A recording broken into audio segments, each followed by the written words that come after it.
So finally, guys, we have some news on some really big new changes coming to State of Decay 2. Honestly, don't think I could be more excited to talk about all these new things that they're coming out with, these new features and just new exciting mechanics. And you guys will definitely see what I mean here in a second. We also got information on update 32, which is just a minor update, but really the new features, the new mechanics that tie into the new Infestation update, including now Outpost defense, big fundamental changes to sieges, and what I would say is definitely the biggest mechanical changes we have seen since Plague Territories last year. This is really, really good stuff.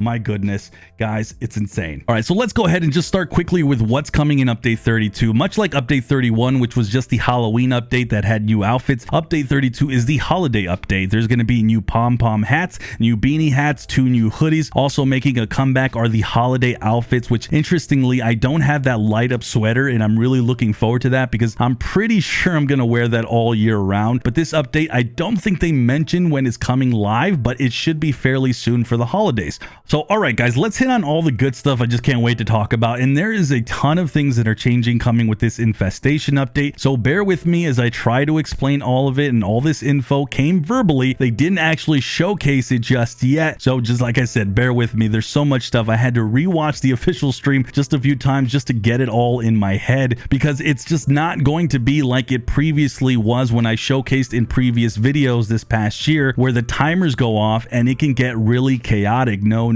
this time this is about to be even more coordinated and focused, and potentially the most dangerous thing ever if it's left unchecked. Let's start with the biggest change coming with the Infestation update, and that is there is now a new system in place semi-dubbed the Plague Heart Awakening, which means that when you go into a plague territory and plague hearts are stationed all across the area randomly, you can now trigger events that will awaken a plague heart and start the process of infestations taking over the map. So what you've seen before is where plague hearts start spawning hordes, and then those hordes take over bases, and then they become infestations spawning rapidly and random, and it gets really crazy. Now it's only going to trigger from plague hearts that you personally awaken yourself, so you won't see stuff happening far across the map in places that you've never been in those areas. Not only that, but the way things get infested is going to change. When a building has an infestation, instead of the timer that you guys saw before in the PTR and in my previous videos, it looks as though the severity of these will only go up when a plague heart spawns another horde and it heads to that infestation already there to reinforce it and make the severity of it even bigger and larger and more dangerous. So in a way, it's much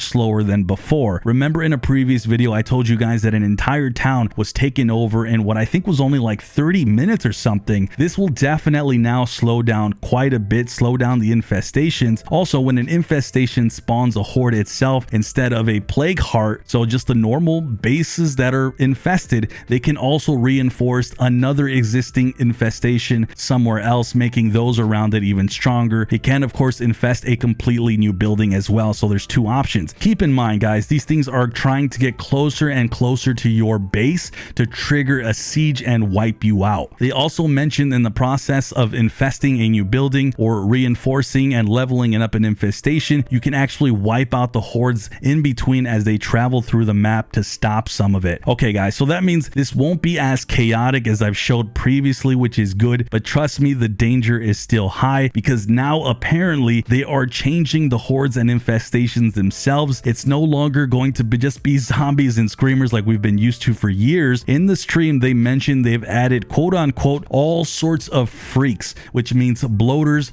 ferals, and of course juggernauts. So wow, even though they have slowed it down, it's potentially even more dangerous now, horde by horde, infestation by infestation. So let's go back to actually the start of the process of what I just talked about. I'm sorry if I'm confusing you guys. The awakening of the plague heart that starts these infestations, according to the developers, a plague heart screamer can wake up a plague heart in plague territory. So if you guys let a screamer go off and scream and you're near a plague area with a plague heart, that will trigger the start of that that plague heart awakening and the infestations and the hordes starting to spawn. Obviously, if you try and go and kill that plague heart specifically and it wasn't awaken, you just woke it up, so you better kill it or you're gonna deal with a headache. They also said if you kill a plague heart, it can actually awaken other plague hearts upon death. They made it sound like this was a chance that it could happen or it could not happen, so they made it sound a little random. It sounds like there is actually more ways to trigger an awakening of a plague heart, but they didn't list all those things out. It was also mentioned that these things can only be awoken with your interactions with zombies and freaks, so you making a ton of noise won't do it, like if you're throwing firecrackers or dropping radios or anything. I personally asked the question how this works in lethal, since there is literally millions of hearts stacked near each other. They actually said you can awaken a bunch at the same time with just like one screamer, and you can awaken a bunch of these plague hearts, and even just killing one can awaken a bunch around you as well. So lethal difficulty is going to be insane, and I love it. The last thing to mention about the awakened plague hearts is they said you will be able to tell which ones are awake and which ones are dormant, and the game will give you an indicator somehow, maybe through the UI or something. So that brings us to the next portion of this, and what happens when all these infestations gather up and they make their way to your base for sieges. Well, sieges are now going to be an event you guys don't want to have. They, I think, will now be the absolute most dangerous thing in this game that you can pretty much just engage with. Don't hold me to that until I'm able to test it myself, but the way that they explained it really is horrifying. And in previous videos of me testing the infestation update on the PTR, when one of these hordes got to your bases, it triggered a siege, and depending on the severity of your map and how infested your map was, it would determine how long you would have to defend, and it could get dicey the more infestations you had all over. But now hordes will come to your base from these infestations, and they're going to wait it out. They're going to, I think, surround your base, and they're just going to be nearby waiting for each other to gather up so they can attack all at once. So think of a fantasy movie of the bad guys getting ready to launch on your base on the good guys, and they just gather the army together. So an army of hordes will come together. They're going to stay at the edge, and once they're in a big number, screamers, if they exist in those hordes, are going to go ahead and launch on your base and scream, and they're going to launch a battle cry. Eric, the developer, mentioned it happened to him once. He heard screamers from all directions go off. They all descended upon his base, and he said it was pretty nuts, to paraphrase. Keep in mind what I said earlier, these hordes and infestations will now contain different freaks, so you could be super unlucky and have several juggernauts or tons of ferals coming at you if this is what has gathered around your base. Now, there is a limit to this that they didn't mention on the stream, but it's something that I know. You can actually have only so many zombies in your actual vision on the screen at once. It won't be like 500 zombies all in your face and you just lag out the game and you break the game. But as I said, if you guys are very unlucky, there could be 7 ferals or something insane, and well, then good luck to you and your community surviving that. Last thing about sieges is that there will be consequences for ignoring sieges. Community members can be injured. I personally wonder if you completely ignore a siege, especially since they're so dangerous, if you might actually end up with dead community members. Now, they didn't fully explain all the consequences of just ignoring it. Also, they mentioned you can come late to a siege, and the sieges will be happening in waves. You might face some consequences, but even if you're late, you can still save the day and prevent the worst things from happening. Okay, guys, so if all that completely freaks you out, I totally get it. They know how crazy this new system is. They've even come up with great defenses that are now big changes to the game to counter it. So the new radio commands I've showcased before are going to be in place, and this is important because they're going to help you take out some of these infestations if you're struggling. If the infestation has really bad freaks like juggernauts or ferals, I think this radio command is going to be very helpful. Also, the radio command for now scouting is also going to still be in place, and all this is very key because the big changes I've been talking about with these radio commands, well, they're now going to actually be this simulated thing where you're actually sending out your own community members instead of it just instantly happening like I've showed in previous videos. So you will be sending out your own group of people, and it sounds like they will physically go there and do the job that you've tasked them with doing. And they brought up with how this was the thing in State of Decay 1, how they wanted to bring it back in this game. So this will be a bit more fleshed out, and it's going to be needed if you let these infestations get out of control. The other big new feature that is coming is Outpost defenses.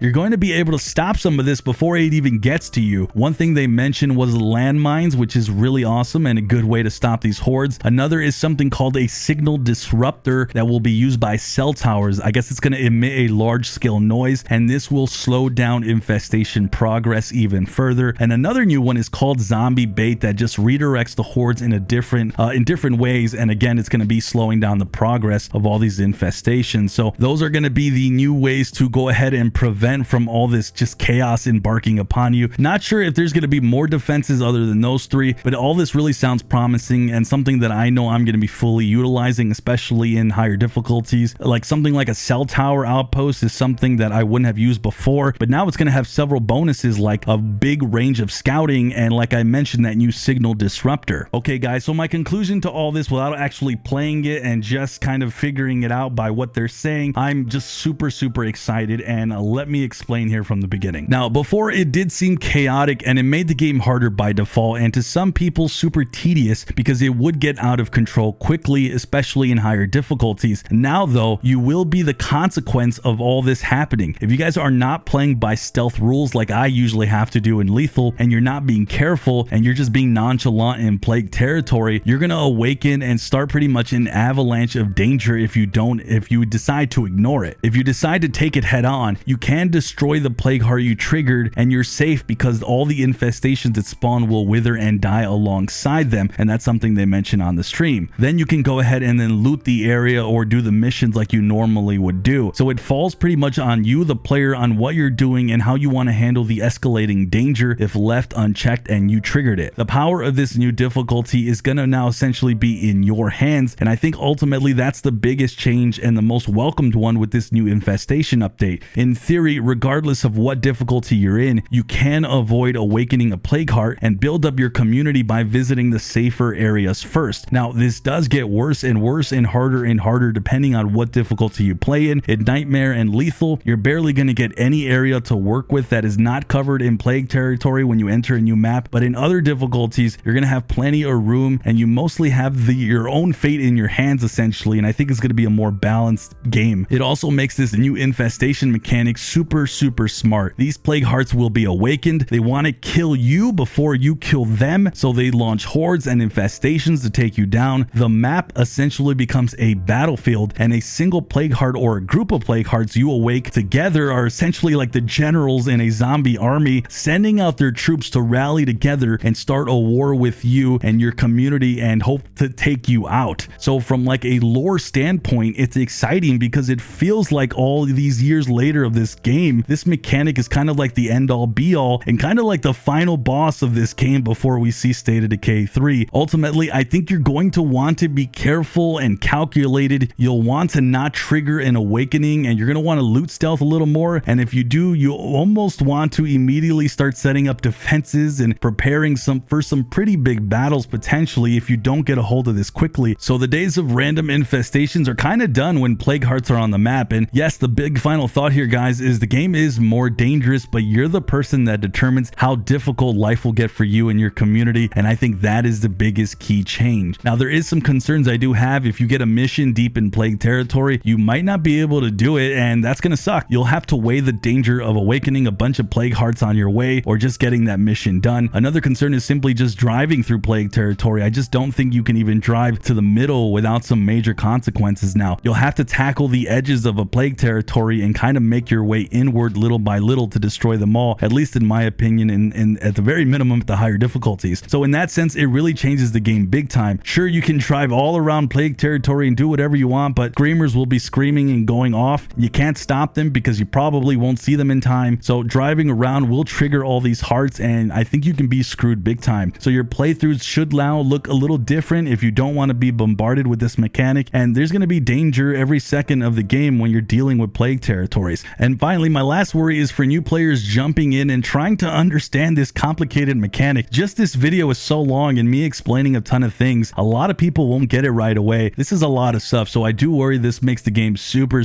complicated for new people in a game that admittedly is already kind of hard to explain things to begin with in regards to all these different mechanics at play. But overall, guys, for me on a personal level, I have to say I am just super excited because I'm a lethal player, and the thought of all this danger, awakening a ton of plague hearts at the same time, and then trying to deal with it is going to be absolutely chaotic for me, and I enjoy it. It actually sounds too difficult, but we'll see, and it's going to slow the game down even further, which I might or might not like. We'll actually see. We'll see how much slower it's going to get, and I think some of you guys are going to love it, and some of you are going to hate it, but either way, it looks pretty insane. The last thing things I do want to mention on all this, and checking my notes from the official stream, they said that this is all a balancing act, which is why it's going to be going to the PTR first for testing. So it might look different when it launches months down the road, and they might deem something too hard or not hard enough. They also said they're hoping this hits the PTR by next month in December so we can test it out during the holidays. But don't be shocked if there is delays, and all of this means that the final launch of this Infestation update will not happen until sometime in 2023. Overall, they said be patient because this has been a complicated mechanic to implement, but currently that small team working on State of Decay 2, according to them, they're all in on this and they're working hard to get this out. So man, oh man, exciting stuff. It also means we got big updates to look forward to next year for State of Decay 2, and well, State of Decay 3 is still some time away. So check out this video on the screen if you guys want to know all the information that's come out about the next game.